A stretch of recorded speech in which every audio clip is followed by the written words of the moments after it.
If you watch the news for any amount of time, it's abundantly clear that there is plenty of injustice. For Christians, this is no surprise because we realize that we live in a fallen and a broken world. But for non-believers, their worldview points to a different explanation and also a different remedy. I'm Richard Nelson, the Executive Director of the Commonwealth Policy Center. And joining me in the program today is Scott Allen with Disciple Nations Alliance. And today's topic is why social justice is not biblical justice. Scott, welcome to the program. It's great to be here, Richard. Thank you.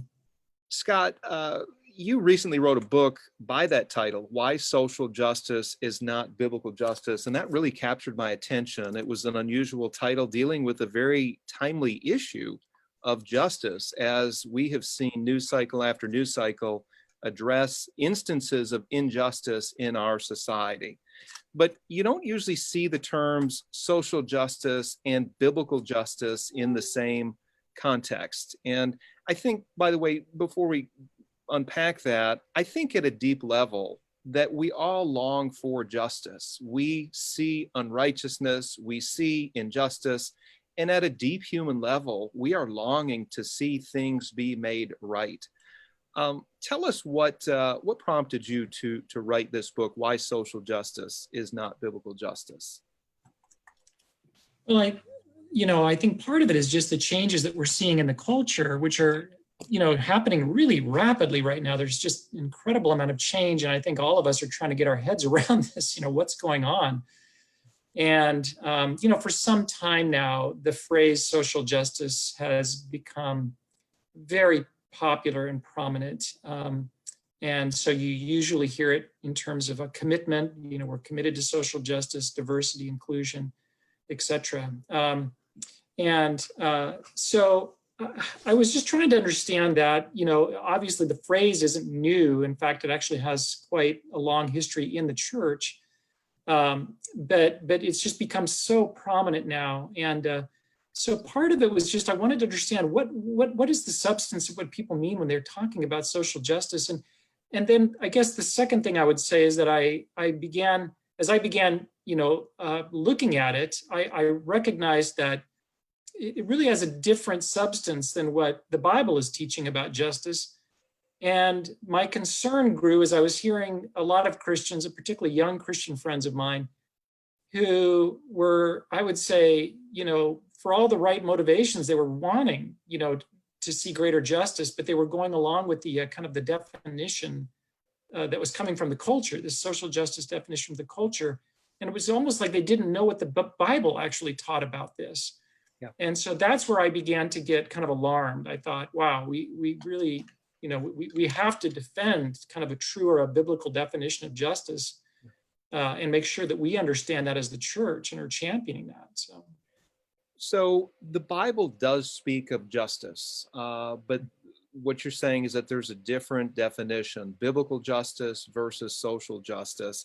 Do you think that sometimes those two are used interchangeably? I guess you mentioned it, that maybe younger pastors not knowing the differences between the two and using it interchangeably, but the Bible does speak of justice in society, the human-to-human relationships in society and how to bring about justice. In fact, there's a passage in the book of Isaiah that speaks of bring forth justice.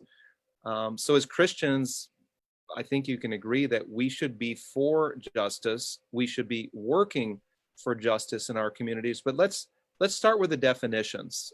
What is social justice? How is that defined in your book? And then I'd like you to hear how biblical justice is defined. Yeah, let's go. I've got the book right here in front of me, and I put this right at the very beginning. I actually put quite a bit of thought into, if I had to just put it, kind of succinctly, how would I define those two, biblical justice and social justice? Let me just read. Here's how I defined social justice in terms of what is being defined in the culture. Social justice is deconstructing traditional systems and structures that are deemed to be oppressive and redistributing power and resources from oppressors to victims in the pursuit of an equality of outcome. One of the things that I got into as I began studying this was that we're not really talking about a definition of justice so much as we are really a comprehensive worldview And there's a whole bunch of assumptions that underlie that definition. And so you have to understand the worldview, and then you can understand how it defines justice or sees justice. So I thought that was really important. So just for one example, this worldview sees the world as divided into two groups, two exclusively, oppressors and oppressed. And injustice is basically defined by the inequalities that result from oppressors kind of maintaining power, and hegemony is a word, over oppressed people. So anyways, you have to understand it as a worldview. That's social justice. I could go on to biblical justice if you want. Yeah. Just one thing I want to add that you do say in your book as well, Yeah. when you talk about the oppressors and the oppressors are defined as often they're white, they're male, and they hold to biblical moral norms on human sexuality and marriage, correct? Yeah. What I understood too is the more I studied this, the more I saw how so many of the ideas that are shaping this modern concept of social justice really did come from Marxism. And Marx was one that put forward that binary, this oppressor-oppressed binary. But when he did it, he was focusing primarily on issues of class and economics. So you have the oppressors were the capitalists. They were the property owners, the bourgeoisie, and the oppressed were the proletariat, the working class. And so that was the binary that he was interested in, that he thought all of reality could be explained through that kind of tension between those two. What's happened now with social justice is that it's taken that, and there's a real history to this. It's pretty fascinating, but when that theory started struggling in the middle part of the 1900s, as these Marxist regimes, the USSR and whatnot, began collapsing, there was an effort made to kind of reboot Marxism by adding new binaries, oppressor and oppressed binaries. And so it wasn't just class or economics, but now there was race, and there was sex, and there was now sexual orientation even. And so in every one of those, you began to see this binary. In the area of race, people of color, anyone not white was oppressed, and people that are white are oppressors. The Bible talks about oppression too, right? And so, these are biblical words and biblical concepts, but they're defined very differently in this worldview. So in this worldview, really just being a part of a majority group is essentially being defined as an oppressor. So Scott, whites are a majority in our nation. So we're kind of on that virtue alone, oppressors. Yeah. Scott, can I interject this? Just by virtue of being in the majority group, you're viewed as an oppressor. Whether or not you've actually taken part in any oppressive actions, you're viewed as an oppressor. Is that not prejudicial? Is that not a blanket statement against an entire group, regardless of the facts? Isn't that a prejudicial kind of just a broad brushstroke of that group? Yes. What I'm getting to is that there's and I'm not disagreeing with you. I understand these two categories, but it's unfair is what I'm getting to. It's not based in the facts, and it's not really fair, is it? No, it's there's a book that came out last year, a very powerful book called The Madness of Crowds by a British author named Douglas Murray. I really recommend it. But he calls it anti-racist racism.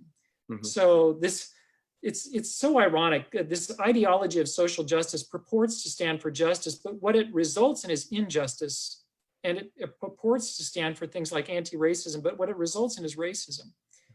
So, in a previous generation, you had Martin Luther King Jr., the leader of the great civil rights leader, saying, we really have got to move beyond kind of judging people on the basis of their race or ethnicity and judging them more by the content of their character. And Americans, I think all across the board, left, right, center, everyone at that time, it was a very powerful movement, said, yes, we agree with that. We need to get beyond the racism of our past, and we need to start judging people based on who they are as individuals and the content of their character, and not the color of their skin. ideological social justice, because it's got to see things in terms of this binary of oppressor and oppressed based on skin color, all of a sudden skin color matters now, matters a lot, and character doesn't. So it's flipping that old civil rights idea on its head, and it's saying what matters is skin color, character not so much. I want us to come back to that in a minute, but first I'd like you to define biblical justice. How do you define biblical justice? So you're absolutely right, Richard, when you started by saying we all long for justice, and justice it's absolutely a bedrock concept in the Bible, because it's a bedrock kind of characteristic of God himself. God is just. And so we all long for justice. And so basically to have this concept of justice, it's interesting. If you go back to Noah Webster's 1868 Dictionary of the American Language, he looks at this word, this Latin word, justus, and what it means is straight. It means it's like a plumb line. So to understand justice, you have to understand it as a plumb line or a standard of right and wrong. What is right? What is good? What is wrong? What is evil? And so justice essentially then is a conformity, an alignment to what is good. And so true justice or biblical justice requires that you have an absolute standard for what is good, right? And that we do have in the Bible, of course. That's rooted in God's own character. He is good. He is just. He is righteous. Justice and righteous are synonymous in the Bible. Yeah. So justice, essentially, the most simple way of saying it is justice is conformity or alignment to a standard of goodness that's rooted in God's character. And then that's communicated to us, people, through the Ten Commandments, for example. God communicates it to us.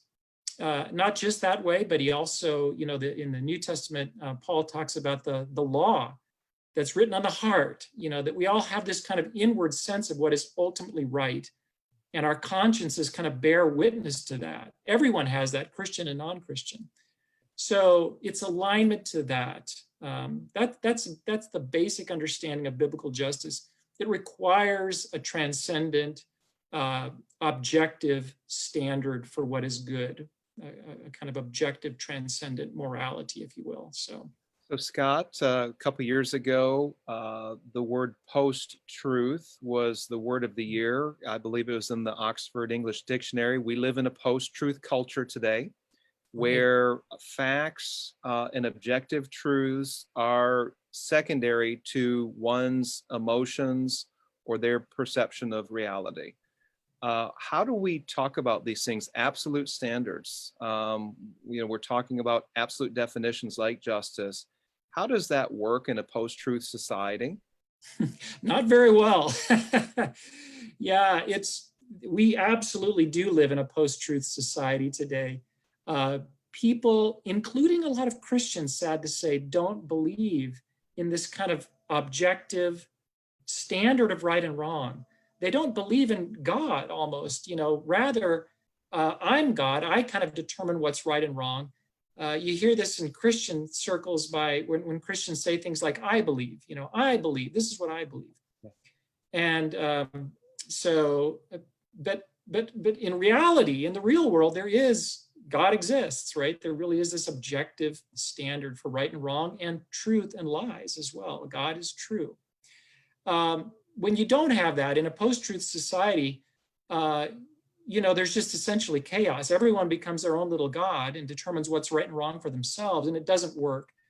And so one way that you can see social justice is kind of like, there's got to be some basis for right and wrong. If you get rid of God, what's going to become the basis for right and wrong? And so, what they do is they bring in this concept of oppression and oppression. That oppression is wrong. Now, they don't really have a basis for saying that, but they have to have some basis for morality. So everything becomes, everything is judged based on this idea of oppression. And who are oppressors? Who are the oppressed? That becomes the new morality, if you will. So. New morality, new categories, but then also new consequences related to that, because what you're speaking about is a divisiveness. That is a worldview that brings about divisiveness and even contempt between the different groups. And perhaps we're seeing that this political season, where there is a lot of contempt between races, between various political factions. And Scott, this whole movement, the social justice ideology movement, I think we're seeing the fruits of it. We're seeing how destructive it is. I want us to pivot to how can the church respond to this? And before I ask you to answer that, I would argue that this nation, and for the most part the West, has been influenced by biblical principles. There are biblical understandings of who man is, who God is, what justice is, and these principles have undergirded or in some way have shaped our institutions. Now, that is no longer the case. But at one point, the church did have influence, it did have a voice when it came to cultural formation. How does the church find its voice again? Because let's be frank, for the most part, the church has lost its voice, it has lost its place at the table, it has lost its center of influence in their various communities. And if we continue on, and this, it sounds bold and it might sound radical, but I believe that we're on a very destructive course right now. And barring the church finding its voice, and barring an awakening, I don't think the end is going to be very good. So Scott, how does the church find its voice at this moment? Well, I think that, I agree with everything you just said, by the way, Richard, in terms of where we're at right now. The Bible deeply influenced, the worldview that undergirded our nation and the institutions and the systems of our nation for a long time, but no longer, really that worldview has been replaced, and now a new worldview is really shaping the key drivers of our culture, the key institutions, whether it's education, government, media. So I agree with you.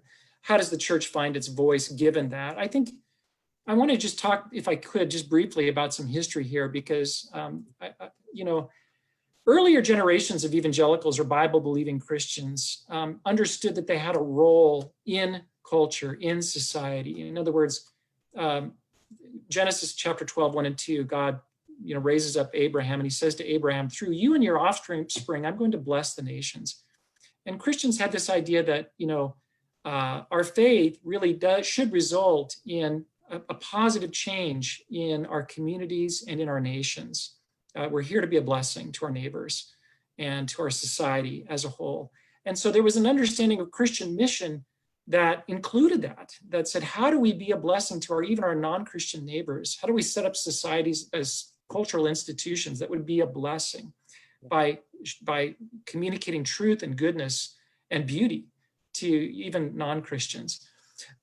So, for example, in our own country, the Puritans set up great universities, and they didn't just do this in the United States, but all over the world, Princeton, Yale, these great schools, because they wanted to, and they were Christian schools teaching Christian truths for the purpose of blessing a nation.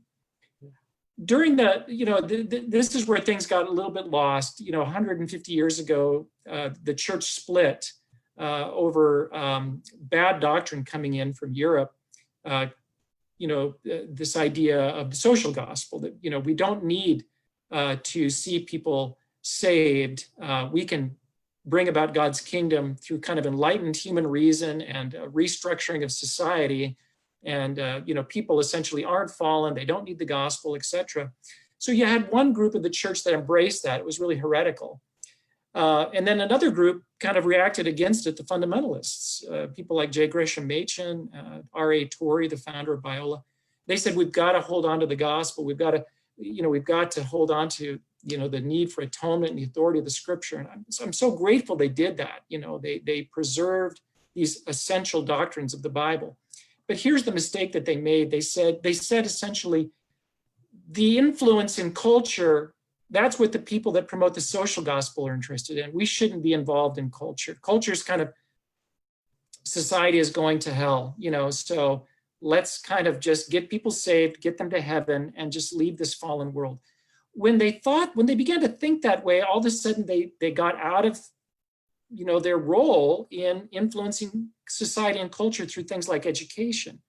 And so they abandoned the universities. The secularists took over our universities and they formed Bible schools. Let's just teach the Bible.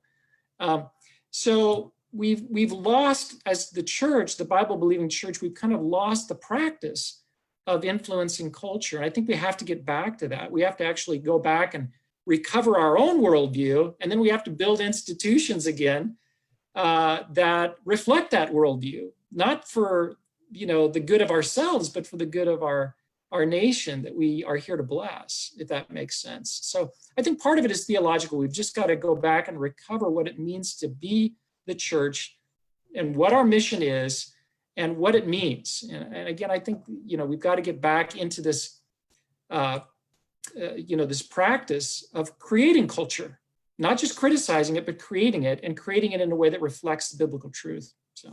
So Scott, what you're saying, getting back into the business of creating culture, that might alarm, that is language, or that might sound to some in Christendom today like the social gospel. What do you mean by creating culture? What does it mean for an evangelical, Bible-believing Christian to create culture? Well, first of all, you have to understand somebody is always going to be creating culture, okay? And if it's not Christians on the basis of biblical truth, it'll be somebody else, okay? It's a vacuum that's going to be filled one way or another, right? And I really do believe that God calls us as Christians. Here's where I think the alarm comes from some Christians. They see it in this way. They see either you're kind of influencing culture or you're preaching the gospel. And I think that's a false binary. The biblical picture is this, that God is the Lord of the universe, right? He's the Lord of all the nations, right? He's not just the Lord of my personal life or my own personal soul. He's the Lord of my family, my community, my nation. He's the Lord of everything. And he wants to redeem everything as well. And so we have to get back to this big picture of what God wants to do. He's in the business of redeeming everything that's been broken through the fall. But here he does it in a particular way. He starts inwardly. The brokenness in our world begins with the brokenness inside of each person, because we are alienated from God because of our sin. So true social change always begins with gospel proclamation, evangelism, and that inward transformation and regeneration. It always has to begin there. But here's the thing, it can't end there. From there, that new life in Christ, that we have to be discipled to think biblically, and then we have to live that out in our families. That's the first and most basic social institution. And then we have to bring that out into our communities and into our culture through the various spheres of society that God calls us into, whether it's in politics or it's in business or it's in being a car mechanic or whatever it is God's called you to do. Your calling, that's not secular. That's not separated from the Bible and God. That's the place you're called to represent biblical truth and be a blessing. By representing the truths of the scriptures in those places. My mentor, Darrow Miller, and Darrow, he's fond of saying, if the church isn't discipling the nation will disciple the church. Mm-hmm. In other words, it's always going to go one way or the other. If the church doesn't actively and proactively bring biblical truth into the society and shaping the culture, then by default, that whatever that main worldview that's driving the culture, that's going to come into the church. And I think that's what we're seeing right now. Yeah, very good. So for an evangelical to be involved with culture building, you're speaking about the inward change. It's a soul change, somebody that comes into relationship to God through Jesus Christ, and then it will impact their families, and then from there, their communities, and then from there, whatever calling God has placed before them.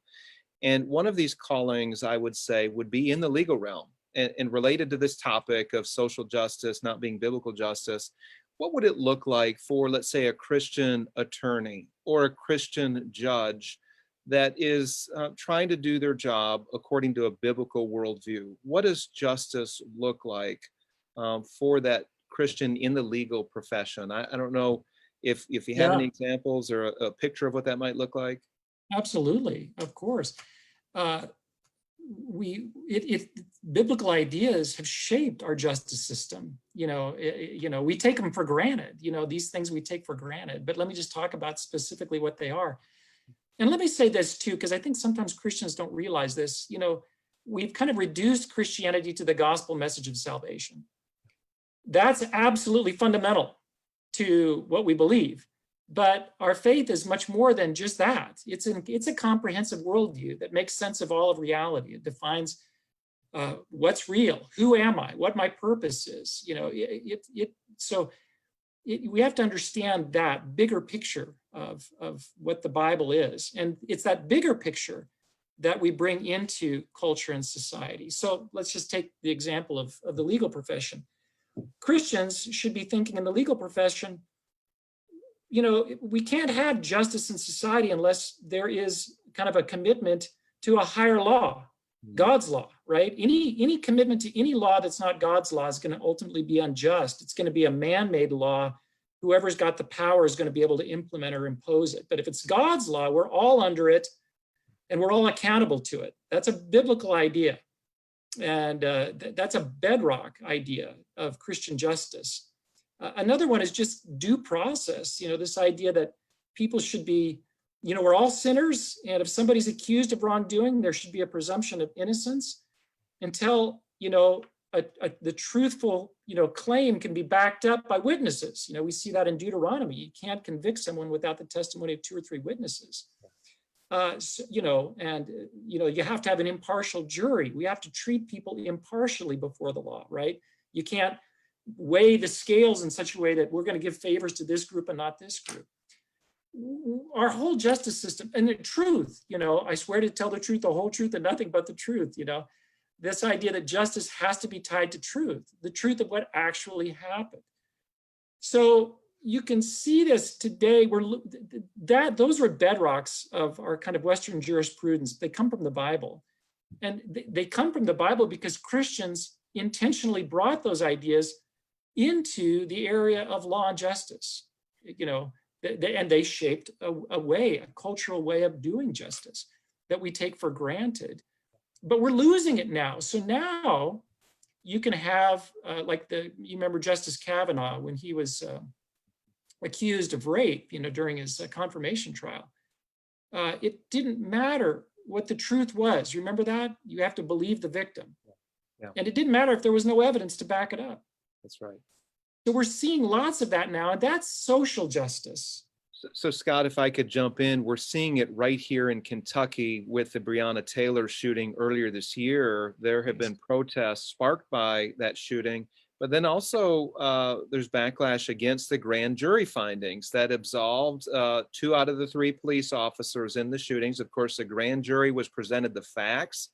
The law was explained to them by our Attorney General, and yet people didn't accept the results. The only accepted result would have been to convict the police in the death of Breonna Taylor.